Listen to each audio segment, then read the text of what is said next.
Welcome to Gradient's weekly business roundup. Today's episode will cover the following topics.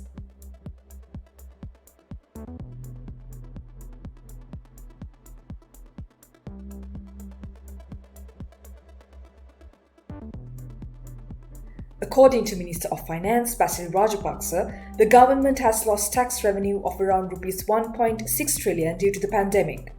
Whilst restricted retail activity has resulted in about 75% to 80% loss of value-added tax revenue per day, ban on vehicle imports now lasting for over 1.5 years due to the country's weak foreign exchange profile has also negatively affected import duty revenue.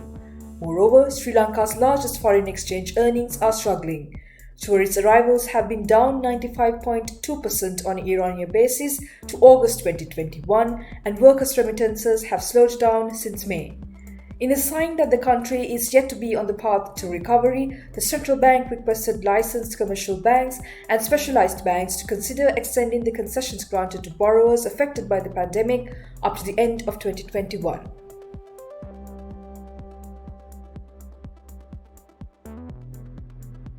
A bill providing amnesty for those who have not paid taxes on taxable assets for a 1% fee was passed in Parliament this week.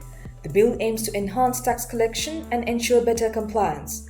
Further, a new SEC bill was also passed in Parliament seeking to regulate capital markets in par with international best practices.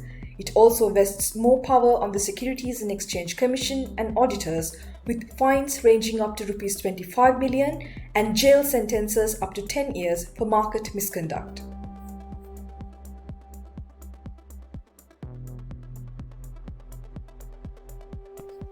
To make Sri Lanka self-sufficient in liquid milk production by 2023, 2,771 acres of land belonging to the National Livestock Development Board and the Janata Estate Development Board was leased to 5 private investors for 30 years for an investment of Rs 8 billion. In 2019, Sri Lanka imported 723 million litres of milk and milk products, costing Rs 55.6 billion. Around 60% of the country's milk powder requirement is currently imported.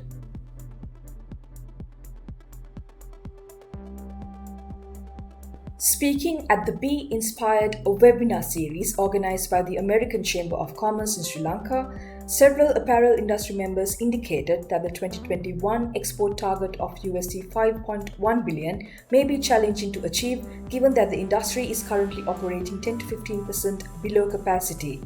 A member noted that the industry was expected to hit the export target aided by increased exports to the European market, highlighting the importance of GSP+.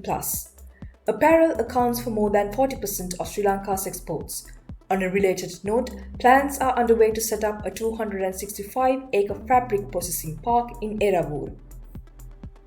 The State Information Office announced plans to develop tech parks in Galle, Kurunegala, Anuradhapura, Kandy and Batticaloa districts under a company that falls under the purview of the Secretary to the Treasury.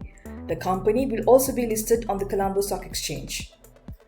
To stabilize the exchange rate and foreign currency liquidity, the central bank imposed a 100% cash margin on traders importing select consumer goods, including mobile phones, televisions, watches, tires, and beverages, etc.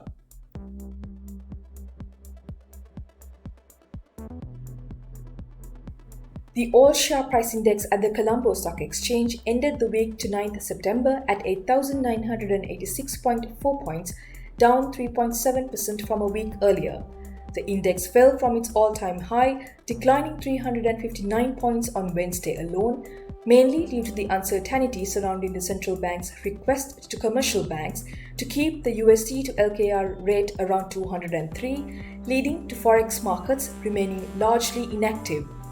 Foreign selling persisted, with net foreign selling amounting to Rs 41.8 billion year-to-date. And that's a wrap for today. Hope you have a great day, stay safe and stay healthy. This program is co-produced by Gradient Alliance and Information Design Studio Atheno.